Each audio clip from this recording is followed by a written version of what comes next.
Well, I'm heading out. Got a bit of weight on the bike, not too much. I've got my snug pack ionosphere on the front and a few other bits and pieces in there. I just stopped here to admire the view. It's always a nice view. I love looking across to the woodland from this perspective.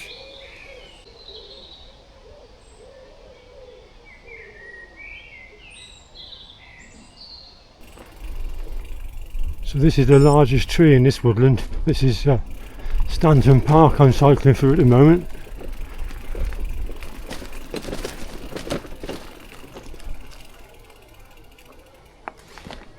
Yeah, it's a huge behemoth of a tree. Huge.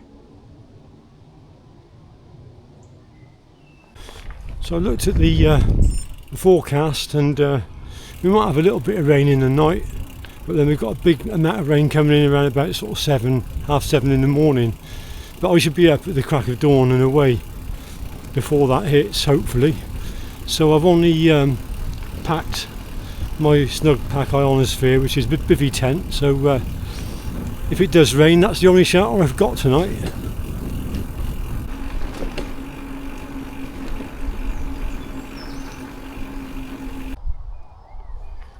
I've had to lift the bike over the gate. The gate is padlocked. There's the bike. I take the panniers off. I couldn't manage it with all that weight on it. But, yeah, I could with the panniers off. And here is the permission land. The woodland I'm heading to is about half a mile down that way. It's a beautiful scene, isn't it? The vale.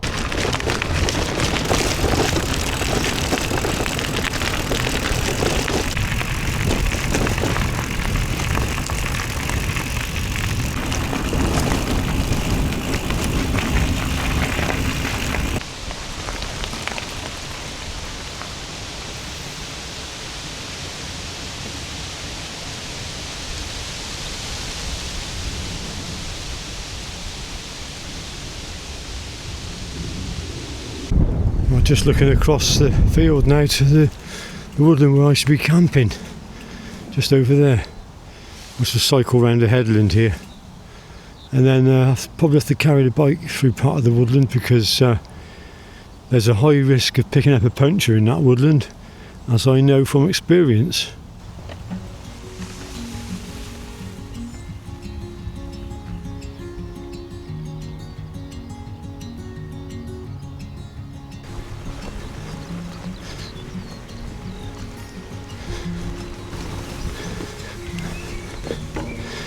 Here we are.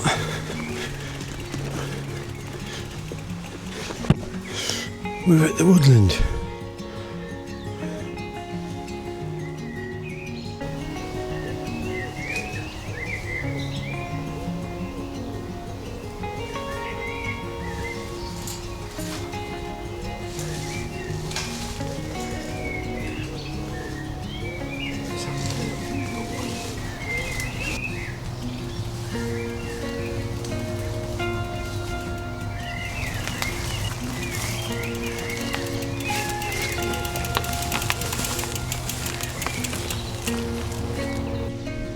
So yeah, I just came through the gate there, and I think I'm not going to push the bike far.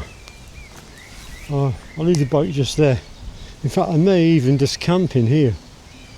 But I'm going to take a wander into the wood a bit further now, because the wizard's tree is in there, and I've been told by the wizard that he waved his wand and he sent his wife, the White Witch, to deposit some beer in the wizard's tree. So let's go and see if it's still there. Well, here is the wizard's tree. Here it is. I can't see any sign of beer. Let's have a closer look. I might be in luck, you know.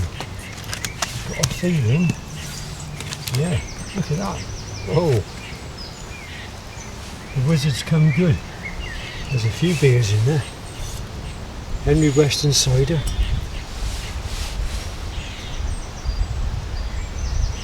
There's a session IPA, a couple of them. Oh,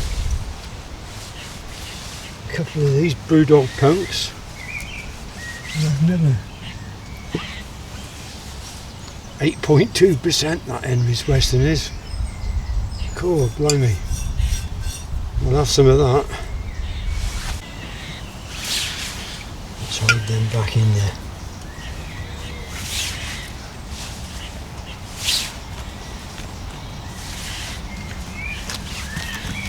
We don't want the keeper finding them. No, we don't want the keeper to find them.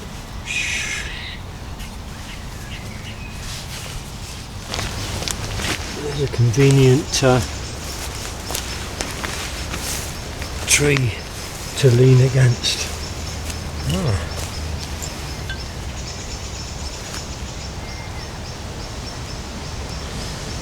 Yeah, it's a bit of a poignant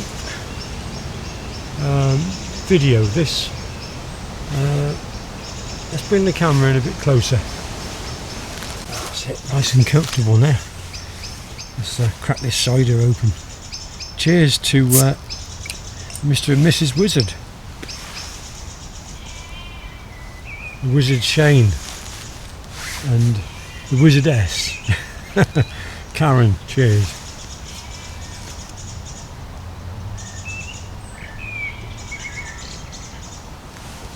Oh, that's lovely.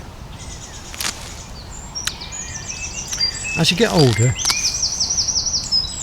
you say farewell to people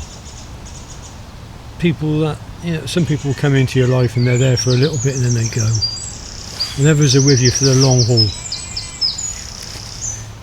Well, I just said farewell to a long haul brother, not a direct brother, but his name was Chris.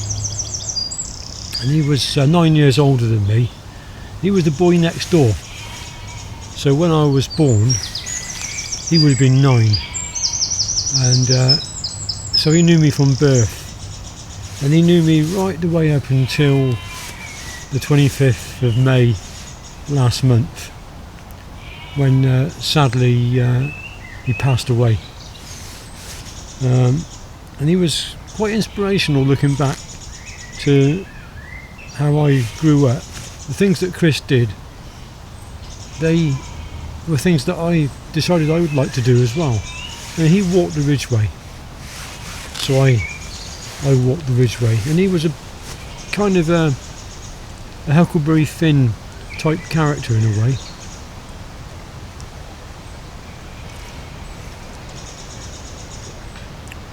He pursued freedom in his life. He was unconventional.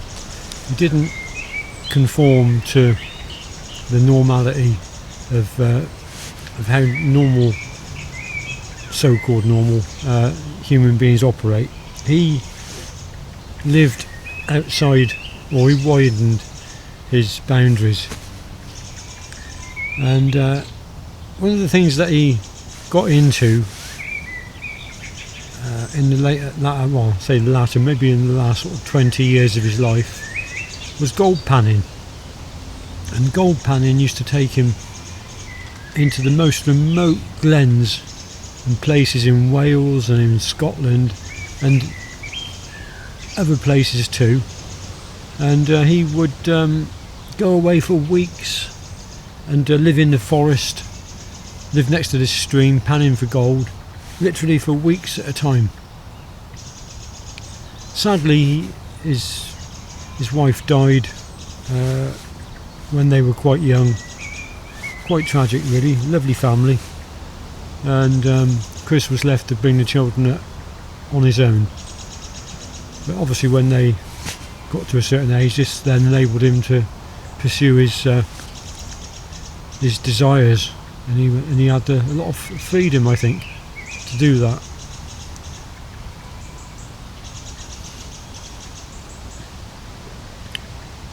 And he went by a pseudonym. He created a second name for himself.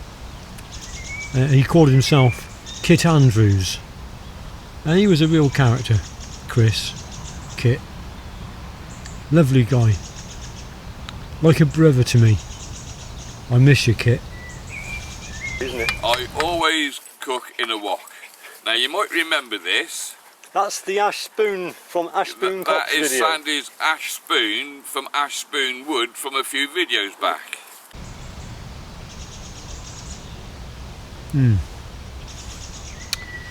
Anyway, I saw a video recently by Vince Furkettle, who's got a YouTube channel, Living with Wood Fires, and on that video he done a meal, and I he might have referred to it as a gold panner's meal, or one of his mentors maybe was a gold panner.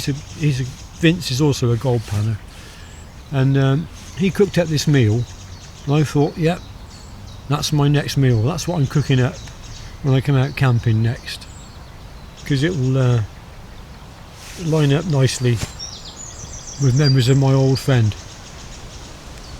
So it's a very simple meal. Apparently it tasted lovely. It is chorizo sausage.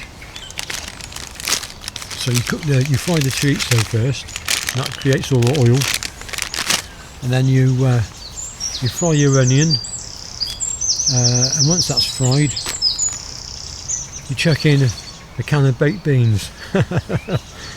A wholesome, cheap meal. So that's what I'm going to cook in a minute. But first of all, I'm going to have a few good slugs of Henry Westons. Cheers. Cheers, Kit, wherever you are.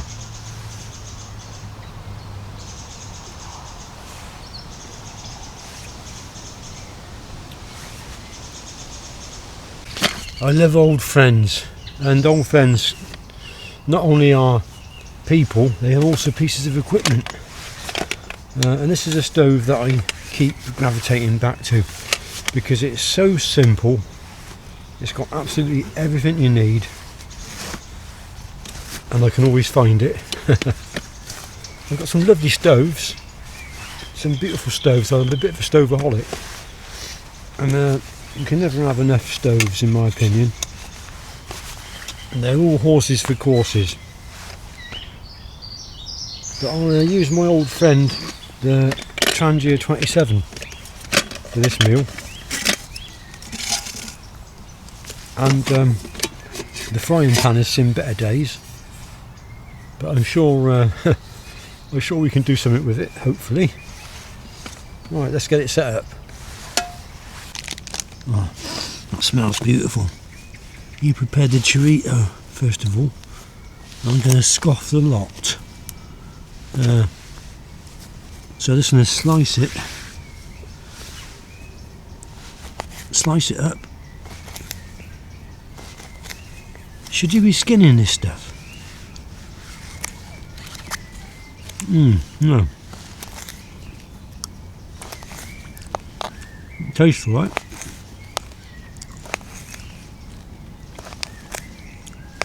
So I'll slice it up, and then you've got to fry it. Now I've got no oil, so I'm hoping that as the heat in the pan gets to it, it will produce its own oil, and it's that oil that I shall use to fry the onion.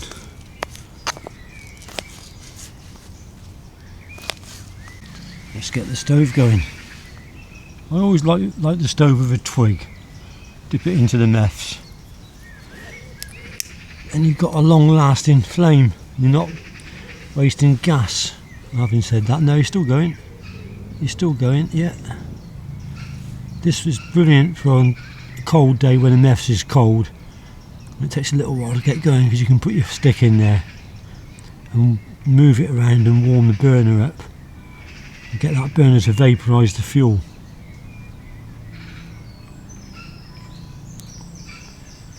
Yeah, we're basically going now. That's good, that's going. Put the windshield on.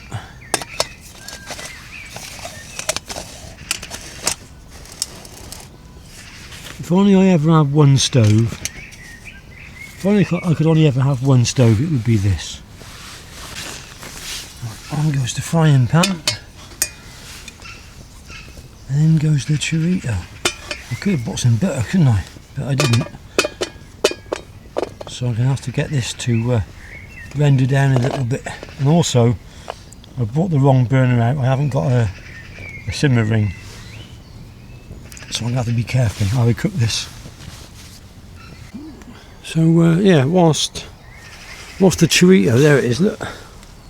Whilst the chorito cooks down, I'll slice up the old onion. Unfortunately, it's one that I bought. I didn't grow this one. The ones in the garden aren't big enough yet.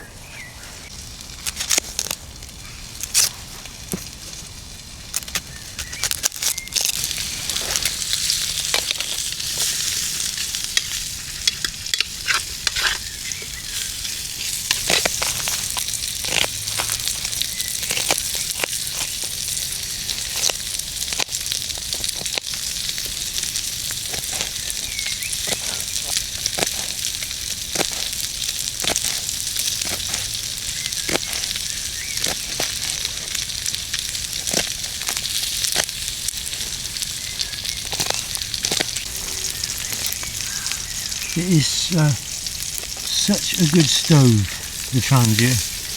One of the reasons why I like it is because it is just so dependable. There's nothing to go wrong, there's no moving parts, there's nothing to break.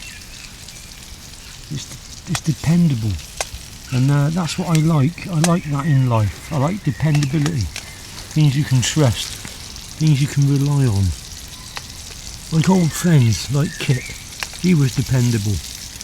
You could depend on him.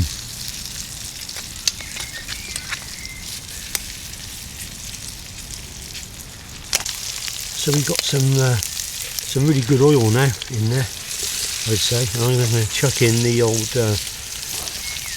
onions and cook them down. Together with a bit of woodland debris, why not?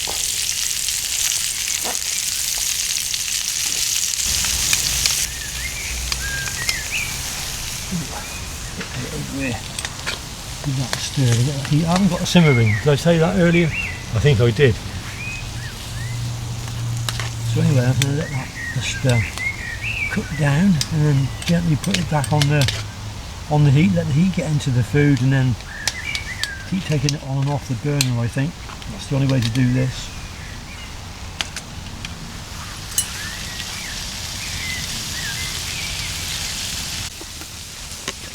Well, the other thing I've got to do is open a can of beans. This hasn't got a ring pull, quick release mechanism on this can, so the old Swiss Army knife comes to the rescue. Let's see if we can get this going. Oh, look at that! Can't go wrong, can you?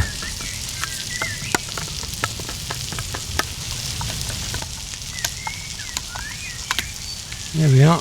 That didn't take long.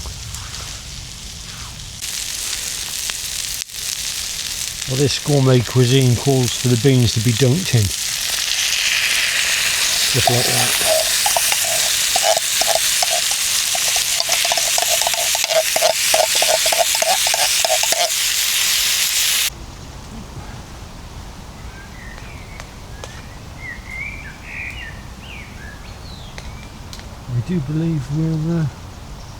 I do believe we're cooked. We're done.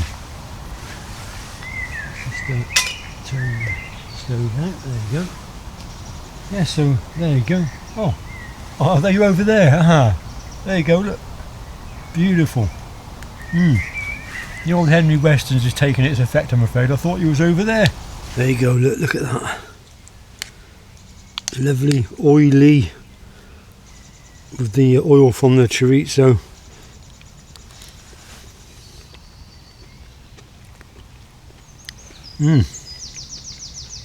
It's a good meal. Wholesome, filling meal. Something that a gold panner would have eaten.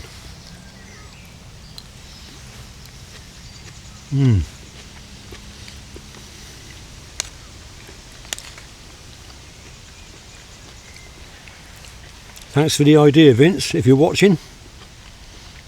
Link to Vince Verkettle's channel in the description box. Well worth a look. Especially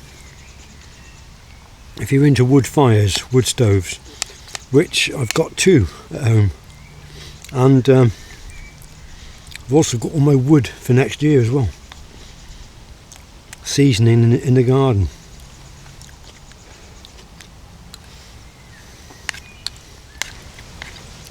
Thinking of you, Chris, wherever you are, mate. Thinking of you.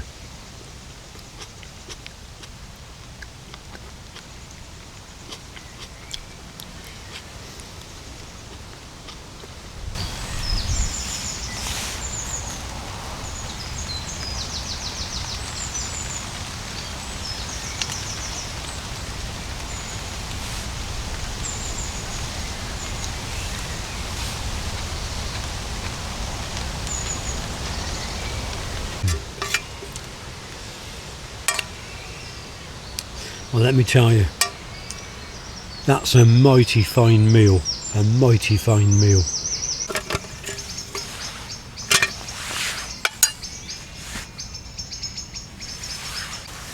A meal that certainly needs washing down with more than just 1 bottle of Henry Westons.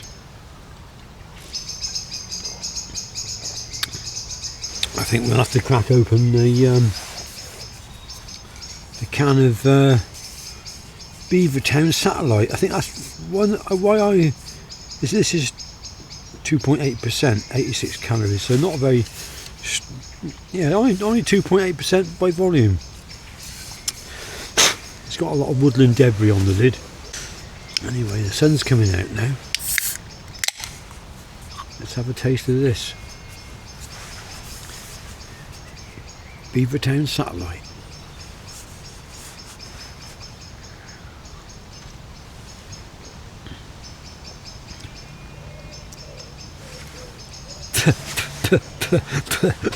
Woodland debris.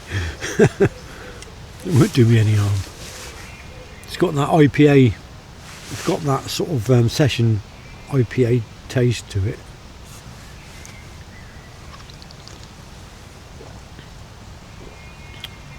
It's a thirst quencher, but it hasn't got the body of the Henry Westons. So I think at some point later on this evening, another trip is due over to the Wizard's Tree to retrieve that last bottle of vintage cider. And then Shane, if you're watching, well, we'll have to get together again at some point this year, and I'll treat you to a gold panner's dinner. How's that?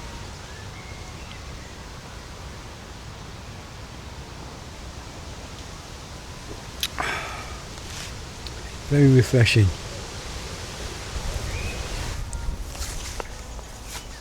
Some people have got to go to the far-flung corners of the globe to get their fix of whatever it is that fixes them. Oh, Wiltshire man, he's only got to come to his local permission woodland. It's good enough for me, and it's a whole lot cheaper.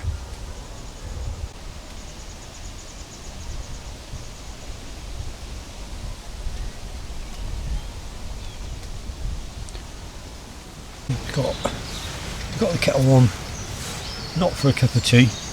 I don't need a cup of tea. Well, I've got that lovely beer from the Wizard's Tree. I'm just doing the dishes. Doing the dishes.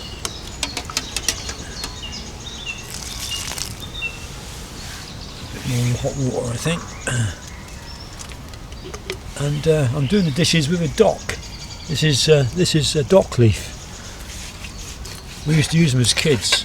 Whenever we got a nettle sting, we used to rub dock leaves on the sting to try and sort of soothe the sting a little bit. Don't think it ever really worked. But anyway, that's good enough. I could actually use that now to go gold panning, couldn't I? I don't think so.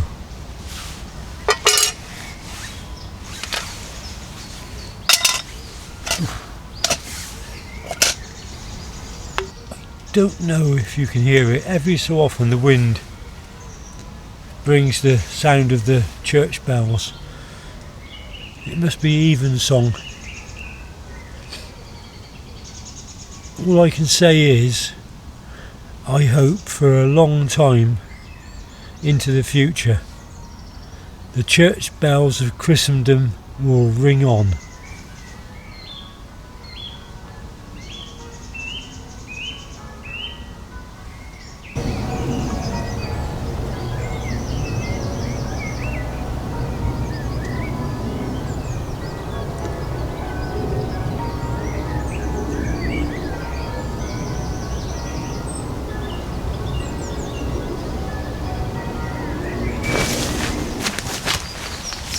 Just spread out my ground mat, and I think just testing the lay, just testing it. I think we could do with maybe a bit more that way. There's a bit of a slope on the ground. You can't appreciate the lie of the ground until you actually lay down on it, I find. So we want to be a bit more around this way. That might be a bit better.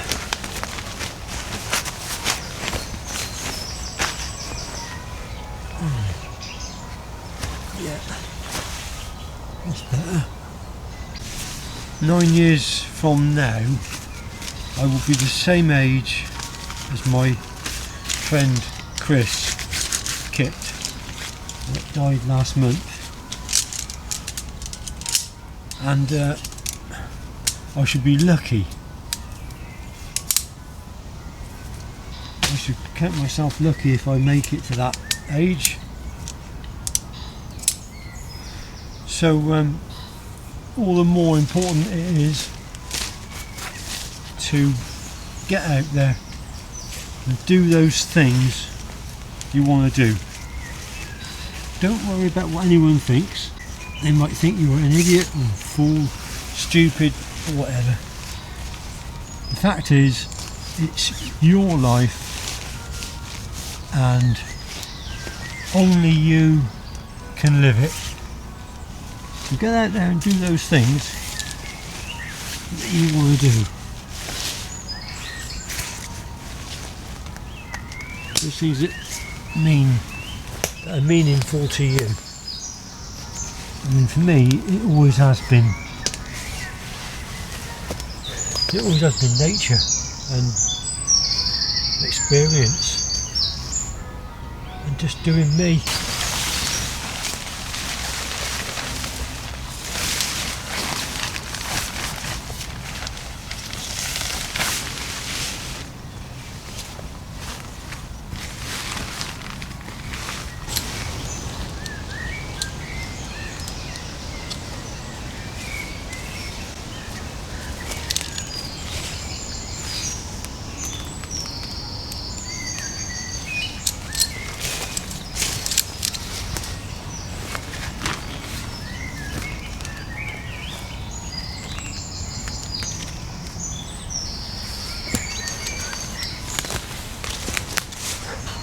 All the inflatable mattresses I've ever had over the years, I've had a few, they've all punctured, they've all let me down. And the one thing I like, as I hinted at earlier on, is with my friends and with my equipment, is dependability. And that's why I now use the Z-Lite. And I'm actually finding it very bulky, but it's very lightweight. It's 100% dependable, it can't puncture, it's warm and it's comfortable. It takes a bit of getting used to, because we're all used to that soft mattress at home. But to be honest with you, I think you can't go wrong with a Z-Lite. I seem to be getting, whenever I come out camping, I seem to be getting good night's sleep on it. So that's what I'm going with. So in goes the Z-Lite. The other piece of equipment is the it's a cheap sleeping bag. This I got this from Go Outdoors. It's called a Fathom EV300. So I think 300 is its fill power, and it's a synthetic bag, cheap. I think 50 or 60 quid. But for free season camping in the UK, it's absolutely fine. So this will work well from end of March, April through until say the end of October almost. And if you do feel the cold, then if you combine that with a softy suit or some thermal wear, you can extend its use. So I wouldn't use it in deep winter when it's really cold, but it's certainly fine for this time of year.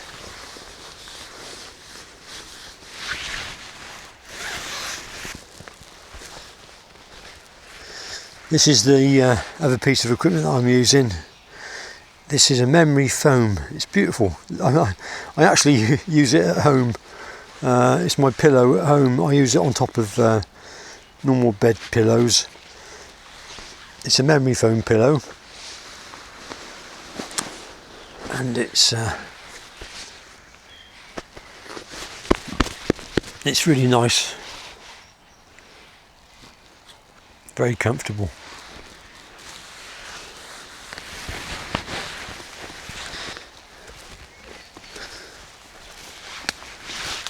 So the other thing that I do when I get to bed, because it's getting on now, it's about 9:15, and I like this time of the year, I like to get to bed quite early. If I can get into bed around about 9 o'clock, and I'll lie there and I'll read for maybe an hour, half an hour to an hour, till I start to feel that I'm beginning to nod, then I go to sleep. But I do love to read, and I love reading at night. Before I only get time to read in the evening.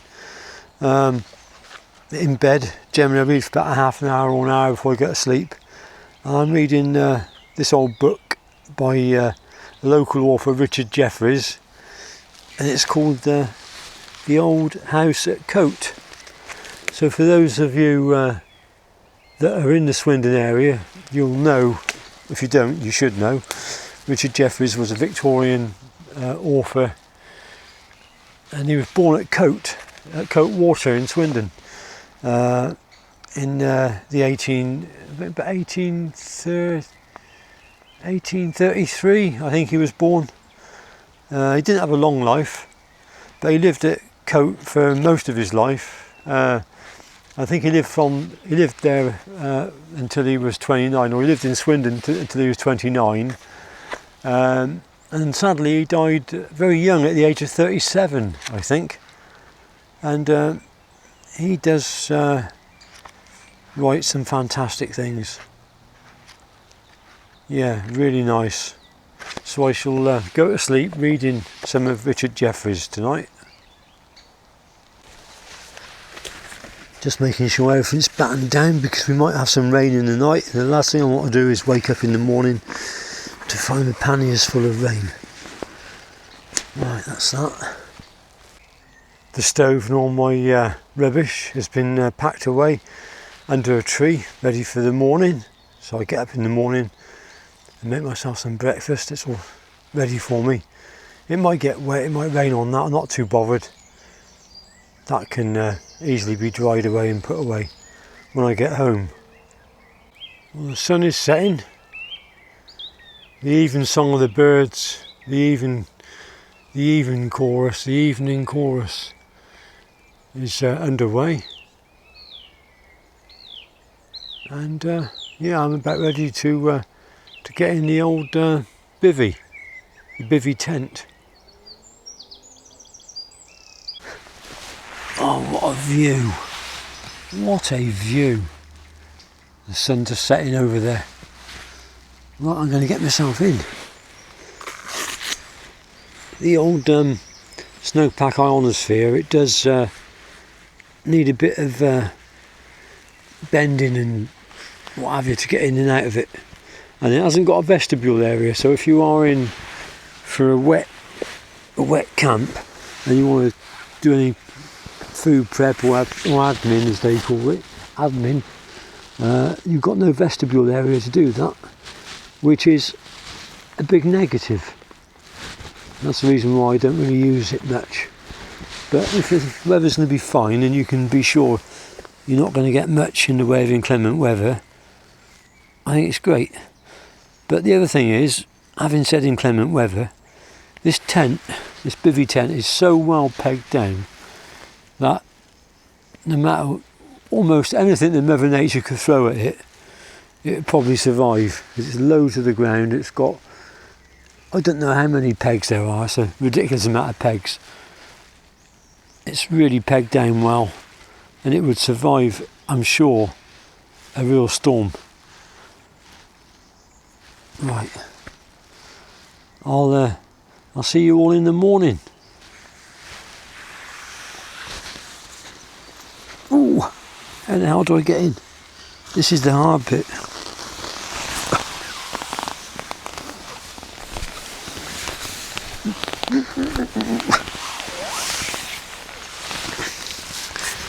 My mate Dave's gone and bought a Tarpster one.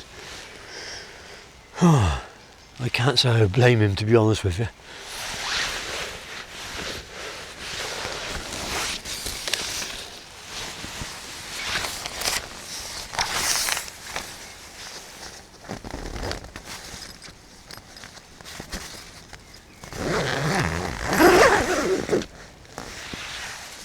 I'll just give you this view out of the porch of the bivvy.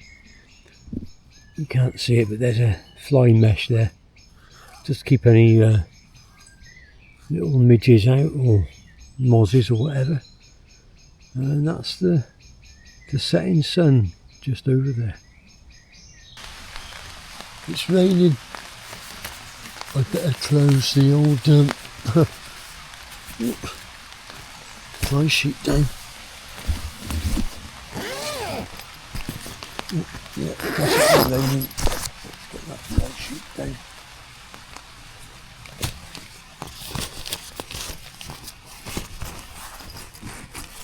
I was enjoying it. Sat there,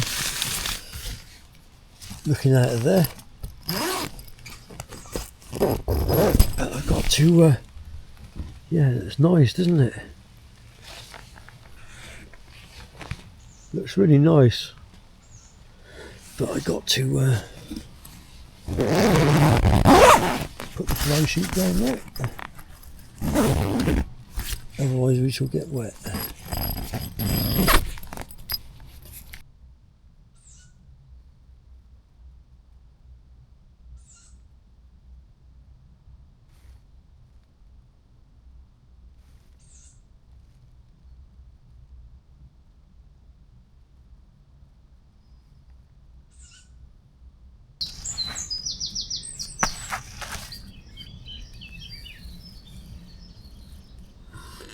Five o'clock. 3 minutes past 5.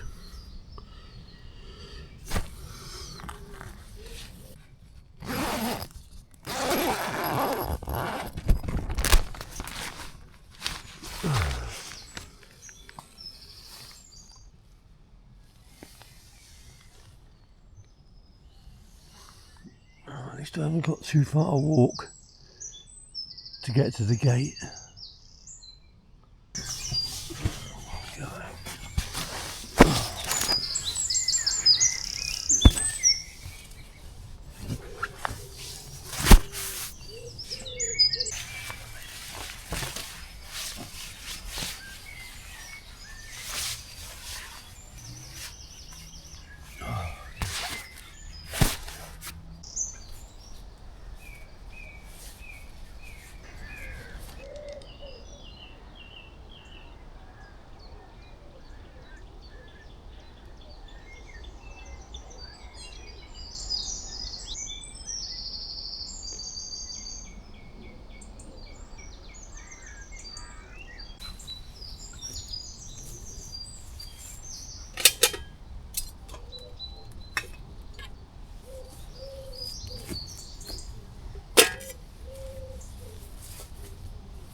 I've got to be away early, dogs to walk back at home.